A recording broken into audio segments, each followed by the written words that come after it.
Hi.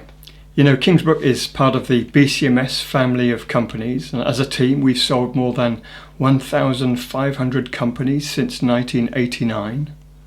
During that time we've come across many reasons why you should sell a business, but 5 of those motives seem to dominate, and I'd like to tell you what they are. The first we call entrepreneur versus manager, and we simply mean this. Many of our clients started their business 15, 20, 30 years ago. They started as absolute entrepreneurs, full of creativity, full of ideas, full of energy. And the business has grown, and it's grown very successfully, but it's grown to a point where it's turned you from an entrepreneur into a manager. Monday mornings are not quite what they used to be. Do you know what I'm talking about here? You're dealing with health and safety problems, employment legislation, government bureaucracy, staff issues. You're no longer able to be creative. This is a great frustration for many of our clients. I've no doubt for many that are listening to this today. The second is simply lifestyle change. Now, I don't think this needs too much explanation. It'll be appropriate for some listening. It may be to do with approaching retirement, or just a new chapter in life, a change, a new adventure. The third we simply call time. The refrain that we seem to consistently hear from our clients is, "We just want our lives back, please. This business has become all-consuming. We can afford to take a vacation, but we rarely ever do. We live with this thing 10 hours every day. If we do get away, the smartphone or the tablet seems to tether us to the office. Saturdays disappear with monotonous regularity." One of our clients based in Scotland waited for many years to secure membership to a very expensive and very exclusive golf club. Years later, he finally managed to get his membership. 10 months after securing that membership, he became our client, and he said to us at that point, "I have waited years for this membership, and I have still not played one round of golf up there 10 years on. I just cannot liberate myself to do it."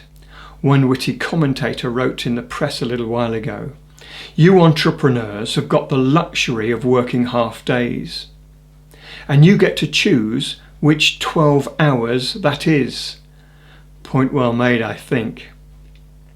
Number 4, company growth. Now, I think that this will be appropriate for most people listening to this. Most companies grow fairly rapidly in those early years, and then they reach a point where sales begin to level off. It can become disproportionately difficult to take this £3 million business and turn it into a £5 million company. To take this £25 million company and turn it into a £40 million business. A significant investment is inevitably required at this point. Now, whether that investment is to do with restructuring the company or diversifying, exporting more, maybe acquiring a business, whatever it is, a significant investment is required. If you make that investment, then this cycle will tend to repeat itself.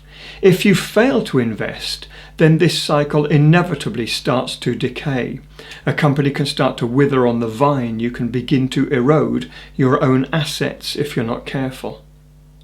Now, many of our clients have reached this point of investment. They know that the company's got a great future ahead, but it also needs investment. 10 years ago, maybe 5 years ago, with no hesitation, we would have made that investment.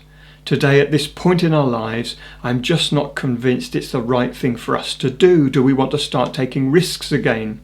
Do we want to start borrowing heavily again?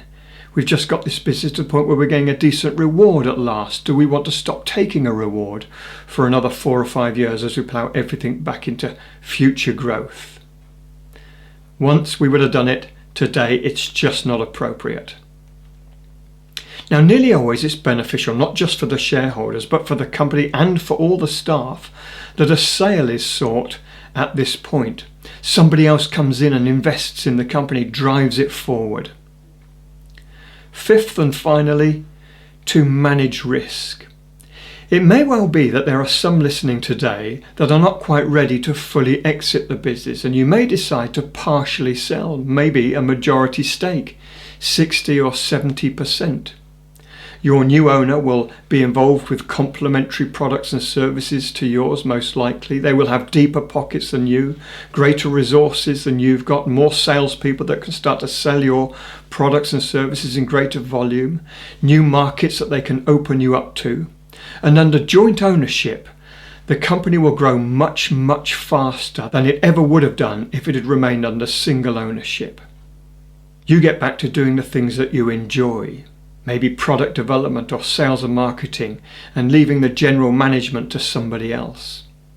You've also cashed in the majority of your life's work and secured your family's future, but you stay involved with the business, perhaps involved in a second future sale, getting 2 bites of the apple. Well, if any of these motives apply to you, then don't leave it too late. Before you can sell a business, there may well be some things that you need to do in regards to preparation. There are certain issues that impact saleability. And if you'd like to talk through with our experienced team, then feel free to contact us. If you are thinking of selling, then you need to know that there are 4 very, very important issues that you must always address. Failure to address these 4 things will result in a very, very poor deal or no deal at all. And you might want to check out the video covering those 4 issues. Also on our website you can download a somewhat contrarian booklet on valuation. You know, the traditional valuation of companies is fundamentally flawed. And if you want to know more, go to kingsbrook.co.uk and grab a free copy. In fact, I would even say don't think of selling your business without reading this. I think you'll be surprised at what you'll find within its pages. Well, whenever you choose to sell your business, I really wish you great success.